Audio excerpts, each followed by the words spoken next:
Bonjour à tous très chers amis de la langue française. Aujourd'hui, encore une petite vidéo qui devrait vous sortir du pétrin assez souvent, je le pense. Parmi les questions qui nous reviennent assez souvent, il y a celle qui concerne le mot tout, ainsi que le mot tout et toute et tout aussi d'ailleurs. Vous l'avez compris, entre tous et tout, il y a de quoi se tromper. Mais ne vous en faites pas, après cette vidéo, vous saurez tout. Tout, vous saurez tout sur le... Commençons par expliquer ce qu'ils peuvent être. Le mot tout peut être un adjectif. Dans ce cas, il peut signifier chaque ou la totalité de quelque chose. En anglais, ce sera any, all, every. Il sera souvent suivi d'un article défini, d'un adjectif possessif ou d'un adjectif démonstratif. Étant donné qu'il est adjectif, tout est donc variable. Et oui, il s'accorde en genre et en nombre au nom qu'il modifie. Il existe 4 formes pour ce tout. Tout TOUT pour masculin singulier, tout TOUS pour masculin pluriel, toute TOUTE pour féminin singulier et toute TOUTES pour féminin et pluriel. Pour savoir lequel utiliser, il suffit de regarder le nom.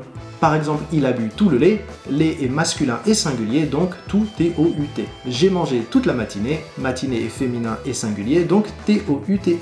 Tu sors toutes les nuits, nuit est féminin et pluriel, donc TOUTES. Petite particularité, pour tout TOUS, on ne prononce pas le S. Cas suivant, si tout est un adverbe, et forcément en tant qu'adverbe, il est invariable.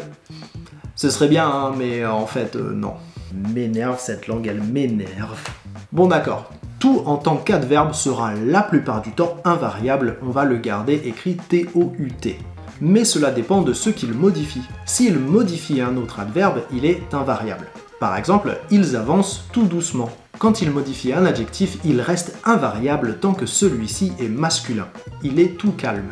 Et aussi quand cet adjectif est féminin et qu'il commence par une voyelle ou un H muet. Elle est tout apeurée. Par contre, si l'adjectif est féminin mais qu'il commence par une consonne ou un H aspiré, dans le cas, il faut accorder le mot tout. Et oui, sinon on n'entendrait pas la marque du féminin. Par exemple, elle est toute petite. Elles sont toutes mignonnes.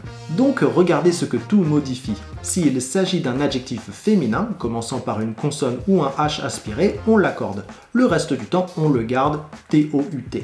Maintenant, si tout est un nom, bon alors celui-là, il est facile, vous allez voir. Tout en tant que nom signifie un ensemble. En anglais, on dira souvent everything et en chinois, c'est plutôt chuan. La plupart du temps, il restera donc singulier, mais il arrive aussi qu'on l'utilise au pluriel et dans ce cas-là, il suffit de lui rajouter un S. Par exemple, elle est mon tout, ou alors ces tous sont indivisibles. Et enfin, quand tout est un pronom. En tant que pronom, tout peut soit désigner un concept neutre, comme dans la phrase « c'est tout », et dans ce cas il reste invariable, ou alors il sert à désigner un nom ou un groupe nominal qui a précédemment été énoncé, auquel cas il faut l'accorder. Par exemple, où sont les chiens? Ils sont tous dehors. Et c'est là que ça devient un tout petit peu compliqué, parce que jusqu'ici, avec tout TOUS, on ne prononçait pas le S. Mais avec tout TOUS en tant que pronom, il faut le prononcer. On dira donc tous. Et en plus, on ne fera pas la liaison. Tenez, écoutez un peu cet exemple, ça devrait vous aider. Tu as lu tous mes livres? Oui, je les ai tous lus. On récapitule. Tout, adjectif, donc devant un nom, s'accorde et il deviendra, selon les cas, tout, toute. Tout en tant qu'adverbe, modifiant un adjectif ou un autre adverbe, restera la plupart du temps invariable, sauf quand il modifie un adjectif féminin commençant par une consonne ou un H aspiré. Tout en tant que nom est presque tout le temps écrit TOUT, sauf dans le cas où l'on parle de plusieurs ensembles, auquel cas on rajoute un S. Et enfin, tout en tant que pronom s'écrira souvent TOUT, sauf quand le nom qu'il remplace a déjà été énoncé et que ce nom est féminin, pluriel ou les deux.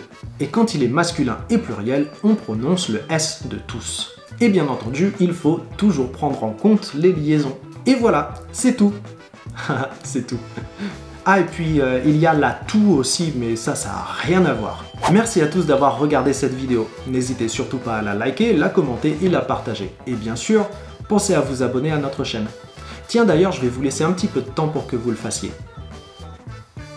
C'est bon là, vous avez cliqué sur le bouton? C'est bon? Je vous dis à très bientôt pour plus de contenu sur la culture ou la langue française. A plus!